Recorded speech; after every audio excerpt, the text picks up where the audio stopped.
I've often talked on this channel about the supply and demand issues when it comes to racism. The idea is that there's a lot of people in the market for white people being racist to black people, but there are just not enough instances to cover this, to justify this, and make your life all about it. But the thing is, that doesn't stop people on the internet.com from doing so. A perfect example of this is TYT's latest contributor, the host of Indisputable, Rashad Richey. And this guy basically based his whole channel on incidents of white people being racist to black people. But the thing is, these incidents aren't that common. So oftentimes what you see is petty arguments between white people and black people, oftentimes unreported by Rashad. These arguments are started by the black person in the engagement, and him making up a whole thing, referencing slavery, crying and saying, wow, look at all this evil white racism. I can't cover crimes because the crimes are wildly disproportionate in the other direction, so let me talk about these petty arguments. But the other thing that this guy often pushes are straight up hoaxes, lies, fake news, and propaganda. And the incident that we're going to talk about today involves all of those things, except the target of this racist's ire is 12-year-old white kids in the Little League World Series. I mean, just look at the title of this video. It says, "Shocking Racism Broadcast Live During the Little League World Series." Now, by the end of this video, by the end of this podcast, if you're listening on Spotify and or on iTunes, you will know that not only is this not a racist incident, not only was there no malice by anybody except for the race hustlers that try to turn this into a Covington 2.0, it's actually one of the most wholesome coming together kind of stories that you probably could have gotten out of the Little League World Series. However, it was ruined because people like Rashad cannot stop looking at the differences between people's skin colors. But before we get into that, we do have a sponsor. I'm going to toss it to the sponsor, long-term sponsor of the channel, and then we'll talk about this on the other side. Bank of America just lowered their forecast for the S&P 500 by year's end by 900 points to 3,600. The reason why? They say we're going into a recession. They say that inflation is a huge problem. Now, I know a lot of you might be invested in the market and might be concerned about your assets going forward. This is one of the reasons why I've always recommended diversifying with precious metals. And luckily for you, Consumer Affairs has just rated Noble Gold the best gold company on the market. This is due to their stellar customer service and their absolutely wonderful product. And guess what? If you sign up with Noble Gold quickly, you will be gifted a 1/10 of an ounce American Eagle gold proof coin as a gift for your 401k rollover or for your qualifying IRA purchase. To learn more, call them at 877-646-5347 or visit them at noblegoldinvestments.com. You won't have to deal with any call centers, any scripted conversations, just experts trying to help you. Again, that is 877-646-5347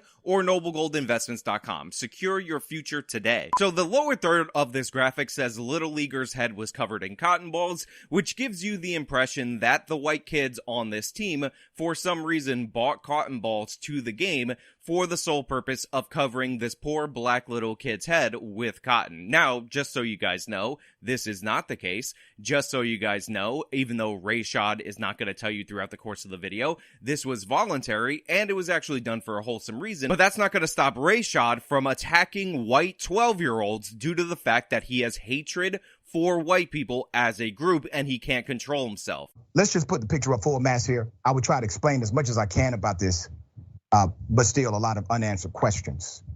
A Little League World Series player's head was covered in cotton during a game on Sunday night.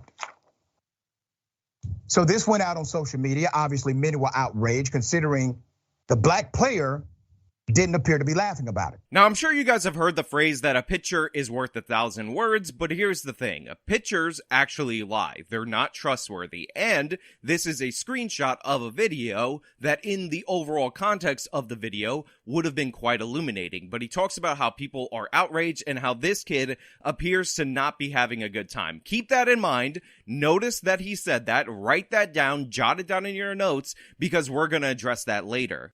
So this went out on social media. Obviously, many were outraged considering the black player didn't appear to be laughing about it. Now, the kids around him, they are in fact white, okay? When you look at the full video, you see that clearly. So in case you weren't sure about the angle that this was going from the title, from him showing the image, from him emphasizing cotton balls, cotton being put on this person's head, he tells you that the kids around him that were smiling, that were having a good time, were in fact white. So obviously his teammates, the people that he's played with, in order to get all the way to the Little League World Series, are also evil white racists that decided to use their evil white racism against him on live television by putting cotton on his head. Now I just want to point out one of the most obvious things in the world, that this is a brain damage level association from Rashad Richey, because what he's basically doing is saying, oh, black hair is a thing, cotton is a thing, those are kind of connected to racism sometimes, therefore, if this guy has cotton on his head, it must be evil white racism. This is like saying that if you go to a diner, there's usually ketchup on the table and you order coffee, therefore, every time you see ketchup being squirted inside a cup of coffee, you must be in a diner. That's not true, it's not remotely true, you have to be an absolute buffoon or a professional race hustler, a professional race grifter to see a situation like this and immediately assume the worst and then demand money from your audience so that you can fight racism, because we all know that in order to fight these 12-year-old evil white racists, you have to subscribe to Rashad's channel, give him money, support him on Patreon. Please help the race hustler, because he's really the person that needs to be in charge of saving the world from the evil white racism. By the way, this guy's a professor. He teaches students and he has this level of racial hatred in his heart. The incident happened in the 8th inning of the Red Sox versus Orioles Little League Classic game in Pennsylvania, when several members of the Davenport, Iowa Little League team, who are white, took stuffing out of giveaway toys and placed it on a black teammate's head. Now again, notice that Rashad is leaning heavily into the teammates who were white, they were white people did this and put it on a black teammate's head. So these evil white racists found stuffing in a doll and they decided to put it on this black kid's head. Obviously, due to evil white racism, aren't white people racist? Somebody go after these 12-year-olds, because these 12-year-olds are obviously evil white racists. I mean, again, you have to be so mentally unfit for the world to see the world in this way. But considering these are the same people who were so unhinged, so crazy at the idea that Nick Sandman, a 16-year-old kid, would smile and stand silently while a Native American bashed a drum in front of his face, and they started threatening the school, started threatening Sandman, started calling culinary institutions to tell them not to admit this kid because they saw him looking at a Native American, daring to smile as a guy banged a drum in front of his face, as evil white racism and the rebirth of colonialism. Yeah, it kind of makes sense that they would be mad about this. It kind of makes sense that Rashad, who profits off of selling you racial division, who profits off of pushing racial hatred, would jump on board with this, because this is the exact kind of story that he's totally in for. So the Little League World Series, they did submit a quote. Spokesperson said, after speaking with the team, as well as reviewing photos, multiple players on the Midwest region team were taking part in this while enjoying the game. As only one player appeared on the broadcast, Little League International understands that the actions could be perceived as racially insensitive. Okay, we get that statement. So, of course, Rashad reads the biggest nothing statement from the Little League World Series. And by the way, the people at the Little League World Series should not have said, we understand why this would be viewed as racially insensitive. What they should have done was come out strong, defended the kids against this racist attack from people like Rashad Richey, because what he's doing is taking the ambiguous nature of this specific statement and using that to pontificate and make up additional things about how the parents are evil white racists, the students are evil white racists, I'm sorry, not students, the kids who are playing the Little League World Series are evil white racists, and this is all based on the idea that evil white racism is so much common everywhere that even a black teammate is not protected from the evil white racism. Aren't white people so racist and evil? These 12-year-olds are terrible. Let me tell you the name of the team that these 12-year-olds can play on so that you can get angry and lash out and threaten them, which of course was happening in response to this nothing incident. All right, I don't know what adult supervision allowed this to happen. Obviously, adults are there. It's a Little League game. They got coaches, they got parents, they have support staff. I played baseball. They allowed this to happen. So that's one failure. So then Rayshad says, oh my God, the support staff, all the people that are there at the game should have stopped this from happening. They should have ended it in the moment. The idea that they would allow this happen is a failure. And now he's going to pivot to calling the parents, without any evidence, evil white racists. Number two, maybe one of the kids thought this would be funny because of what they've learned from their own home. Again, it is not a common racist thing to put the stuffing from stuffed animals on a black kid's head. This is not something you would have learned from your own home or anything like that, and the kid was actively participating and enjoying himself. But again, we'll get into that later. We'll talk about it in just one moment. I just want Rayshad to dig himself a bigger hole. And number three, the reason we are aware of this is because the cameraman or camerawoman decided to focus in on this while it was happening at the end of the game. So we are made aware of it on live television because they made a conscious decision to say, hey, let's show them picking cotton off of this black child's head. So now the claim has moved on, and again, it just shows you how garbled and incoherent this man actually is. To the white kids, we're picking the cotton out of the black kid's head. So now the issue is white people picking cotton, because I could say cotton and then picking and then associate that with slavery and talk about black kids and say, wow, these people are reinstituting slavery. Remember all those times that white people picked cotton during slavery times off the head of black people? Like, what are you talking about? What is wrong with you? Are you this demented? The answer is yes, or maybe he knows this is not a real story. He knows this is not a real thing. He's pushing this hoax in order to profit off of this hoax. So I'm not sure why that decision was made. There has been no response from the camera person who made the decision, but obviously the insensitivities are well noted here. Who the hell cares why the cameraman cut to this happening in the crowd? The idea that we need a statement from this person just shows you how irrational and insane Rayshad actually is. He's like, we don't have a statement from the cameraman that filmed this incident that we're taking out of context, that I'm race grifting off of right now, but we will seek out that statement right now in this moment, and we will wait for comment, because this is the most important thing. This is indisputable with Rayshad Richey. This is indisputable with the non-white version of Sean King. The racial bias, staggering. Adrian, thoughts on this? The racial bias is staggering, and now he's going to cut to another person who's going to complain and whine and cry about this as if this was actually a racist situation or anything like that. You know, it seemed that the Little League wanted to pretend like this wasn't anything significant and that it was unintentional, but they understand that it could be a bad look. The reality is that this is a black child surrounded by white children trying to put cotton on the child's head. And even if they weren't doing that specifically with the thought of a black child picking cotton, the fact is that they're targeting him in some way that isolates him. Even if they didn't intend to be racist, they're targeting him in some way that isolates him, and he's not having a good time. It's such a sad thing. They're targeting the black kid. They're saying that this black kid is so inherently different from him just by targeting him in this way that was just targeted to the black kid. Putting this white stuff on his hair, that's almost also creating this seeming white identity, cloaking him in it. The fact that he is alone targeted, it just really says a lot about the environment there. And as you've noted, what these children are exposed to at home, what their belief structure has already been established to be.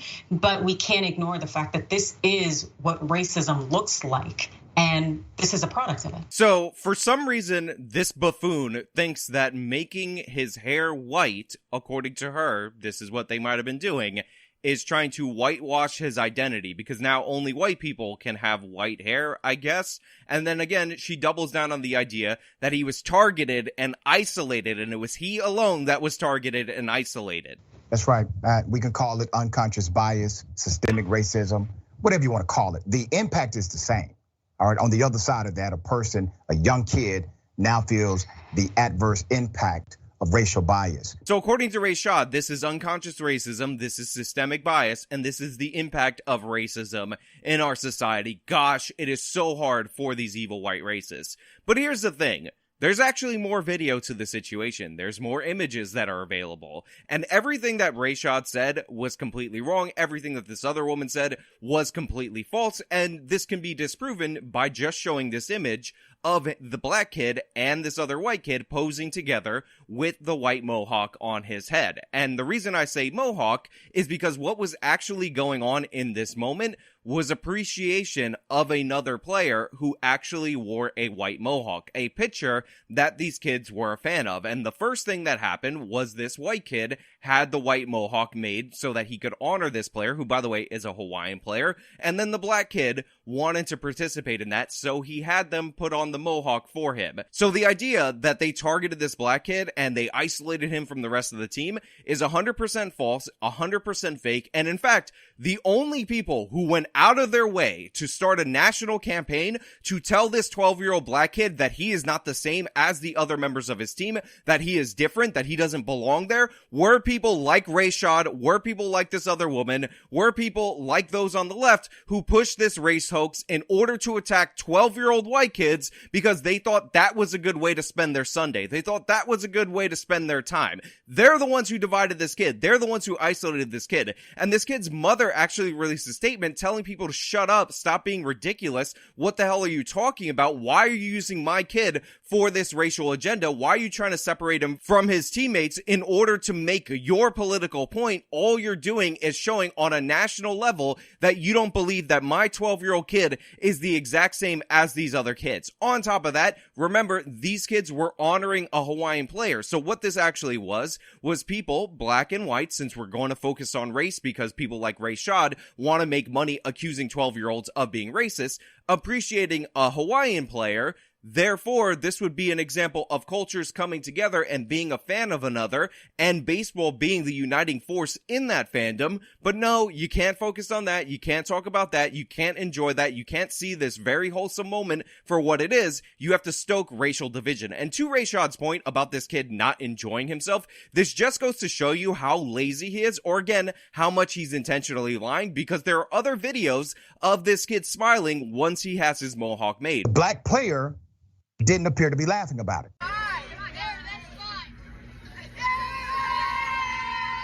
The black player didn't appear to be laughing about it.